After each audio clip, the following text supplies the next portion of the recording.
The collapse of the Rana Plaza building in Bangladesh, where thousands of workers were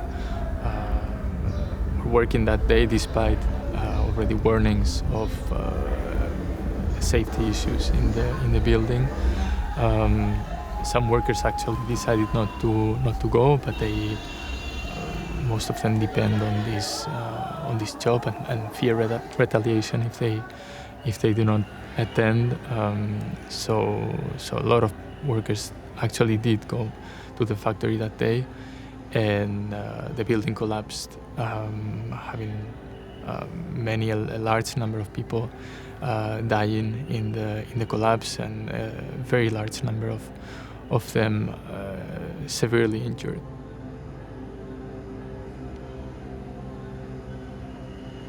This was a turning point in the debate. It accelerated the debate on these new rules that we are discussing here today. I think it opened lots of eyes and moved a lot of people, because this factory in Bangladesh was producing clothes for many of the brands that we buy from. The French company of Auchan, or Spanish companies like Inditex or Mango were producing their clothes there. H&M, C&A, many of the clothes brands that we know of.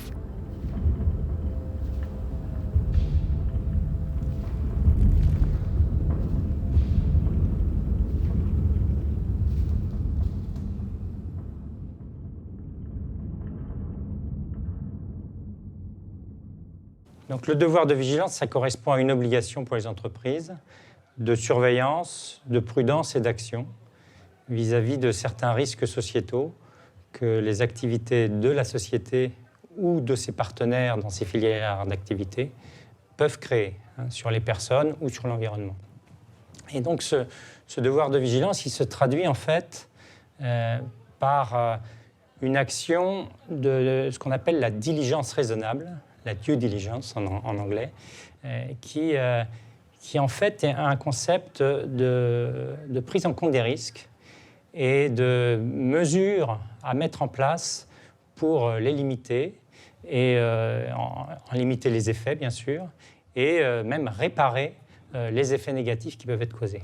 The phenomenon of big brands, big companies, typically in the West, outsourcing their production, typically the labor-intensive part of their production, to countries with typically lower labor and environmental standards and lower or weaker enforcement mechanisms, and the need for those brands that are profiting from that to take responsibility and to address those issues. Et souvent, c'est ce donneur d'ordre qui est dominant et qui va parfois profiter de cette domination pour externaliser un certain nombre de risques sociétaux sur le sous-traitant.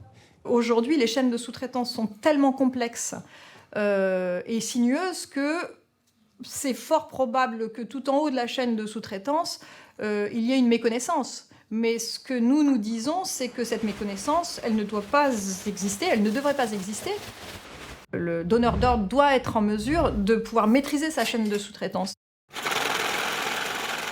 C'est ce qu'on nous a rétorqué pendant des années en disant « mais c'est pas possible, j'ai des dizaines de millions de sous-traitants par exemple ». Donc en effet, nous avons très peur que cette proposition de loi débouche de nouveau sur des contraintes imposées à des sociétés françaises. Et quand plus vous êtes gros, moins vous êtes capable de les maîtriser totalement dans le détail, je dirais, la batterie de fournisseurs ou de sous-traitants que vous avez en cascade. Et c'est sur les États qu'il faut mettre la pression, et pas de nouveau sur les entreprises, en donnant encore, si cette proposition de loi va jusqu'au bout, de très mauvais signaux sur l'entrepreneuriat, sur l'entreprise et sur l'attractivité du pays. À ce moment-là, ça veut dire que si elle est trop complexe pour pouvoir assurer le respect des droits de l'homme ou de l'environnement, par exemple, il faut changer de modèle économique. Il y a même des entreprises qui sous-traitent spécifiquement certaines activités parce qu'elles les jugent trop à risque pour elles-mêmes. Et le devoir de vigilance, il est là pour contrebalancer cet excès et donc tenter de réinternaliser la responsabilité sur des risques qui peuvent avoir lieu chez le sous-traitant dans les activités du sous-traitant. Typiquement, c'est ce qui s'est produit au Bangladesh avec le dramatique accident du Rana Plaza qui a causé la vie de plus d'1 millier de travailleurs et de travailleuses. On est dans un jeu d'acteurs avec des rapports de force, hein, évidemment. Les intérêts ne sont pas les mêmes pour les dirigeants d'entreprise qui veulent diminuer les risques, mais surtout diminuer la visibilité des risques, bien souvent, alors que le mouvement syndical est dans une attente de meilleure prise en charge des risques et meilleure transparence des risques. Donc par rapport à ces enjeux de communication, il y a des attentes qui sont différentes.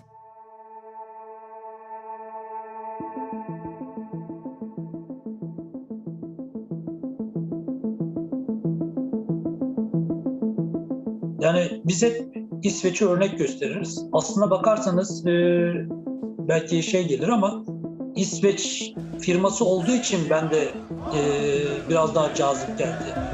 İşe girerken bana cazip geldi. Çünkü İsveç'teki işçi haklarında çalışma koşullarını az çok bildiğimiz için mutlaka Türkiye'de de aynı şey burada geçerli olacağını düşündük.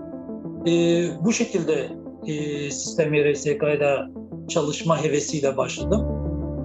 Ama işin içine girince maalesef böyle olduğunu görmedim.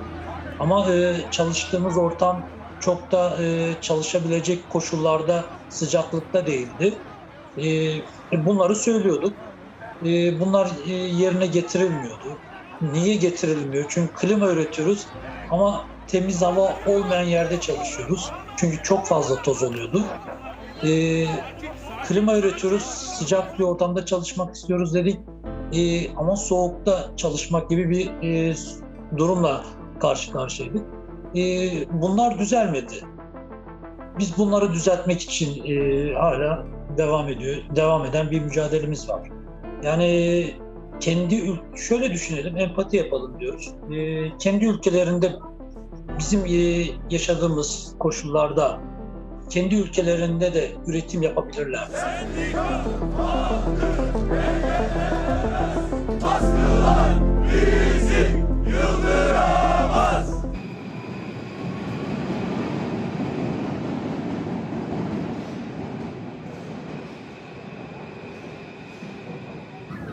On est en grève depuis hier soir. Il y a les gens qui normalement pas touché 3 mois, 2 mois, il y en a qui 7 mois, 8 mois même. On n'a pas touché. Si, hein, on vit en France. Ouais. On vit en France, nous on travaille pour cette société, mais ils ne nous avaient pas payé. Depuis longtemps, ils nous avaient donné des chèques, ils étaient refusés. Depuis 3 mois depuis que je travaille ici, il y a des gens qui ont fait accident, tout ça, même pas, ils n'ont pas déclaré, on n'a pas été déclaré ici, même il y a des gens sans papier qui travaillent ici. Oui. 10 personnes qui travaillent ici sans papier, entre nous là, on a un métro à Châtelet, en France, à Paris. En une réalité des chantiers, le CDI sur le grand chantier, même pas un quart de personnel. 3 sur 4, ça veut dire 3 tiers, c'est les sous-traitants, co-traitants, intérimaires.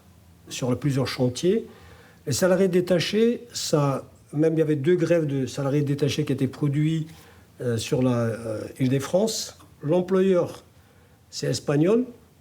Les salariés viennent d'Ukraine, prennent de nationalité Portugal, embauchent l'entreprise, comment dire, espagnole, il vient travailler en France. Et le taux horaire, c'est 4 €. Le patron dit oui, il n'y a pas de problème, je t'ai payé. Et toujours, il dit ça. Tu es obligé de venir travailler.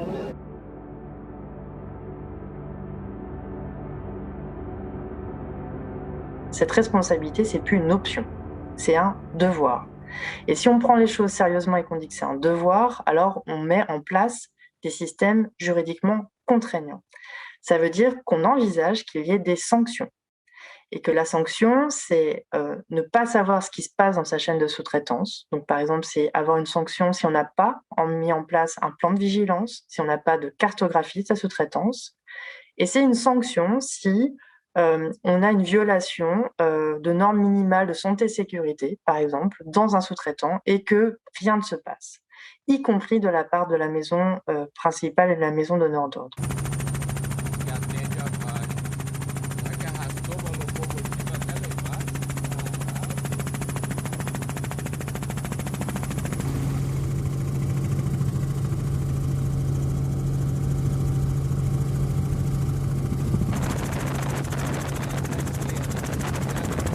So in the Brumadinho case, this was another tragedy about the collapse of a dam in Brazil.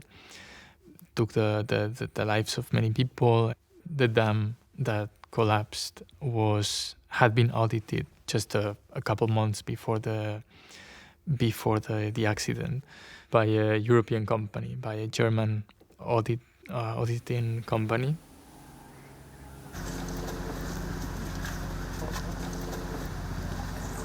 So victims are bringing a case in Germany against this audit company for what happened in Brumadinho.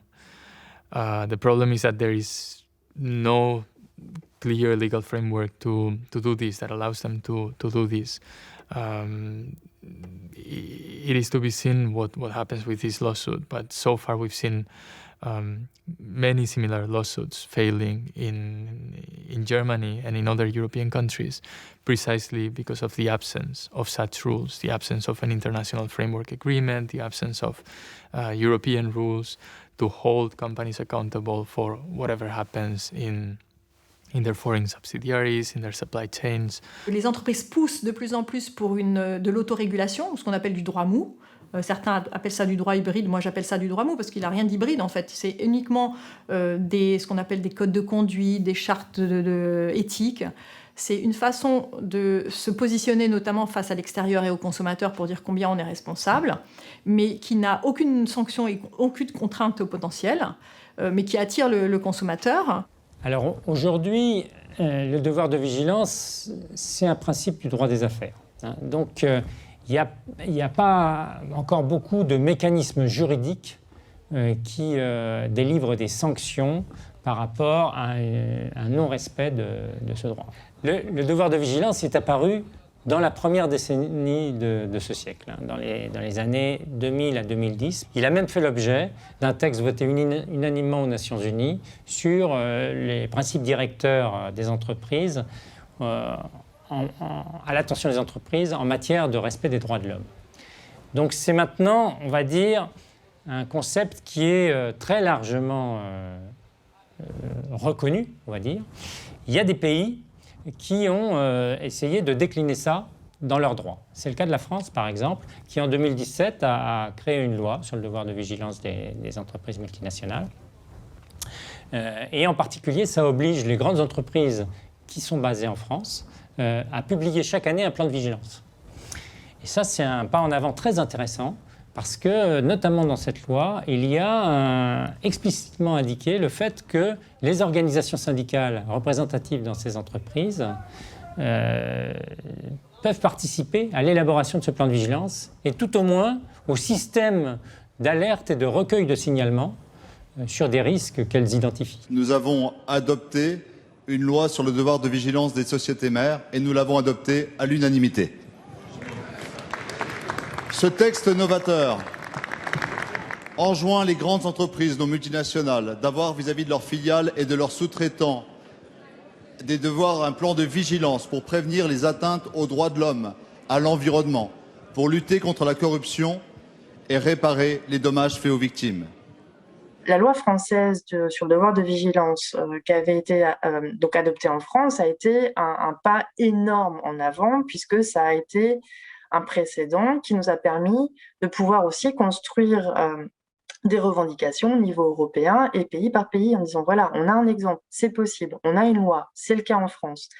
La loi en France, en revanche, elle a aussi des limites. Et par exemple, l'une des limites, c'est que la loi en France, elle met très fort l'accent sur la responsabilité de mettre en place un plan de vigilance, donc cette cartographie, et quelques sanctions si le plan n'est pas mis en place. Mais nous, on estime que c'est que la première étape. Une fois que le plan de vigilance a été mis en place, il faut que ce plan de vigilance soit mis en œuvre. C'est-à-dire qu'il doit y avoir des mécanismes de contrôle, des mécanismes d'alerte quand il y a violation des droits fondamentaux ou des normes environnementales. La valeur ajoutée et puis l'aspect innovant de la loi de devoir de vigilance, c'est que c'est la première loi qui essaye de percer le voile de la personnalité juridique. L'idée, c'est que si vous êtes la maison mère et que vous avez été à l'initiative des décisions qui découlent dans votre chaîne de sous-traitance, donc notamment des commandes qui auraient pu générer des violations de droits humains ou de l'environnement, vous puissiez être responsable justement des dommages causés dans votre chaîne de sous-traitance. Et c'est de dire, c'est pas parce qu'aujourd'hui il y a une autonomie justement de ces entités-là que vous ne devez pas être responsable. Il faut pouvoir percer ce voile-là, parce qu'aujourd'hui le droit il a été fait par et pour justement les investisseurs pour pouvoir les protéger. We believe that the European Commission is committed to a different approach, to a more ambitious approach. But we still have to assess what their proposal will be in October. And of course, the risk of having a tick boxing rule and nothing more will still be there once the Commission presents its proposal. The Parliament and the Council might still want to water it down to just that. Donc il faut toujours être derrière pour essayer d'avoir un truc qui soit un peu plus consistant, parce que sinon eux déjà ils se prennent tous les lobbies en face. Et puis aussi, ce qui est possible au niveau européen n'est pas tout à fait ce qui était possible au niveau national. Alors, on a poussé pour que chaque État membre, à l'intérieur, justement, ces coalitions puissent pousser. Donc là, il y a un projet de résolution en Allemagne, aux Pays-Bas, en Angleterre, en Finlande, ça a germé. Maintenant, ce qu'il faut aussi, c'est qu'au niveau de Bruxelles, donc de l'Union européenne, on arrive à avoir une proposition de directive qui ne soit pas en deçà de ce qu'on a eu au niveau français, le devoir de vigilance. Et alors aujourd'hui, c'est évidemment ce qu'on attend du coup d'une vraie législation contraignante au niveau européen, donc d'une directive européenne sur le devoir de vigilance, c'est qu'elle comble les trous, c'est qu'elle harmonise, c'est qu'elle donne une sécurité juridique pour que ce soit clair pour tout le monde quels sont les leviers d'action qu'on a lorsqu'il y a violation d'un droit fondamental dans un pays et dans un sous-traitant d'une entreprise basée en Europe ou active en Europe. What we are trying as Europa here in Europe is really pushing for a European legislative framework, a European law which makes sure that business due diligence is covering human and labor rights. What we want to see there is in particular that we have a guarantee of freedom of association. We have too many companies in Europe and in other parts of the world in particular who do union busting. They don't want to have a discussion with trade unions, they don't want to negotiate with them, and they don't want to give their workers the right to be represented. Constant search from companies for the place with the lower standards, with a weaker enforcement and governance mechanisms. Of course, this has to do with the logic of capitalism and the logic of maximizing profit over anything else. I've got $1.99. I've got $7.99. I've got $16.99. Cheap prices. $14. $11. $2.49. I've got all the premium prices. I've got $19.99 for sale for $20. Cette duplicité des entreprises sur leur discours, combien elles sont vertueuses, et les constats qu'on peut faire, nous, grâce aussi notamment au travail des syndicats, que dans leur chaîne de sous-traitance ou dans leur filiale d'ailleurs, il y a des exactions qui parfois sont extrêmement graves. Les acteurs économiques aujourd'hui ont réussi à s'infiltrer de façon très parfois sournoise et pernicieuse dans la création de la norme, même le changement des esprits, même la linguistique au fait. Aujourd'hui, on parle très difficilement de violation des droits de l'homme ou de l'environnement, on va parler des impacts. Aujourd'hui, on parle de RSE, responsabilité sociale des entreprises. Il y a un truc que je n'ai jamais accepté, avec le dictionnaire Larousse, le Robert et que Grévis, que je l'ai montré que c'est pas vrai qu'ils ont raconté, c'est la presque accident.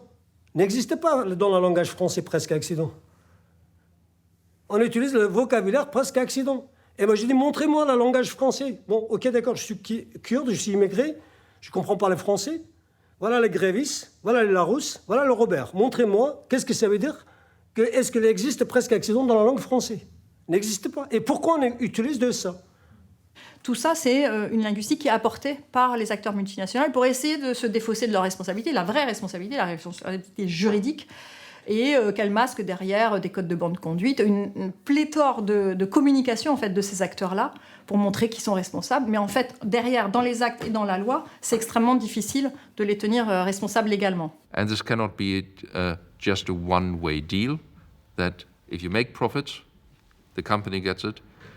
If you don't make profits, society has to pay for it. So there has to be a common deal. Non, une entreprise, c'est pas une affaire privée. Pas quand ça a de nouveau, pas quand ça amène à polluer l'eau des rivières des habitants.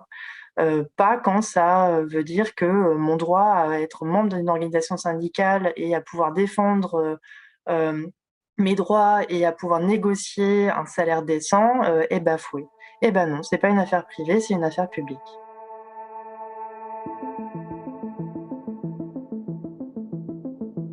For us as Uni Europa, the European Services Workers Union, Amazon is the challenge of today. And simply for the reason that Amazon is a company which is affecting all of our lives, especially in the services sector. And that applies for workers as well as for customers and indeed their competitors. That is really the character of Amazon. It tries to put workers into the position of robots, of machines. That is what Amazon. Amazon is like an organization and body that goes into each and every corner of your life, and they really try to dominate it and shape it. One of the points is when you look at Amazon, it always reminds me of Star Trek.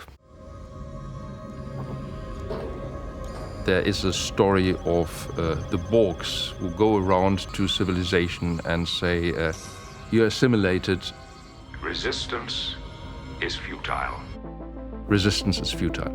And Amazon is trying to do something similar. They try to shape the rest of the world in their image. So it's really, Amazon is saying, you are Amazonized, resistance is futile. And here in Europe, and that is one other key point, we have built over the last 150 years a system which is based on a social Europe, on good working conditions, on good salaries. Amazon tries to bring in another culture and change what we have here in Europe.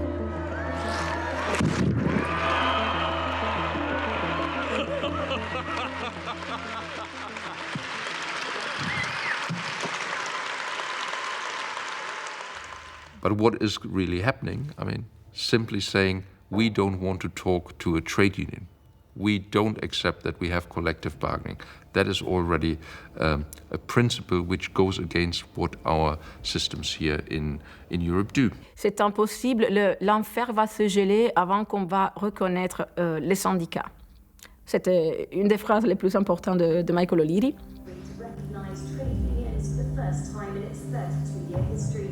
On était tous employés chez Ryanair, on avait tous les mêmes problèmes, on avait des contrats qui arrivaient de Dublin, voilà, sans avoir des accords avec les employés parce qu'on n'avait pas encore un syndicat. Et dès qu'on a eu la Cour européenne qui a dit qu'on allait faire dans les procès dans le pays où les employés habitent, c'était là que nous, tous ensemble, on a eu l'espoir qu'on pouvait s'organiser, qu'on pouvait être écouté. Même si à la fin on n'a pas trouvé un accord, de toute façon on a reconnu le fait qu'il y a un syndicat, on a reconnu le fait qu'il y a un mouvement. Mais il y a des autres pays où cette chance-là, on ne l'a pas eue. Donc en Pologne, c'est impossible parce qu'ils sont self-employed. Et par exemple en Czech Republic, dès qu'ils ont communiqué qu'ils avaient un syndicat, ils ont été tous virés. La première chose qu'on estime être utile et nécessaire et un peu primordiale si on veut effectivement soutenir le respect des droits fondamentaux partout, c'est de faire en sorte que les travailleurs puissent avoir la possibilité de s'organiser avec une organisation syndicale. Sous-traitant, intérimaire, qui n'a pas régulière, il n'y a pas d'assez formation sécurité, il travaille avec la peur. Et quand quelqu'un travaille avec la peur, il ne réfléchit pas suffisamment. Il a sous les craintes avec la peur qu'il travaille. Moi, je disais comme Confucius, quelqu'un qui a peur, il ne peut pas utiliser son cerveau.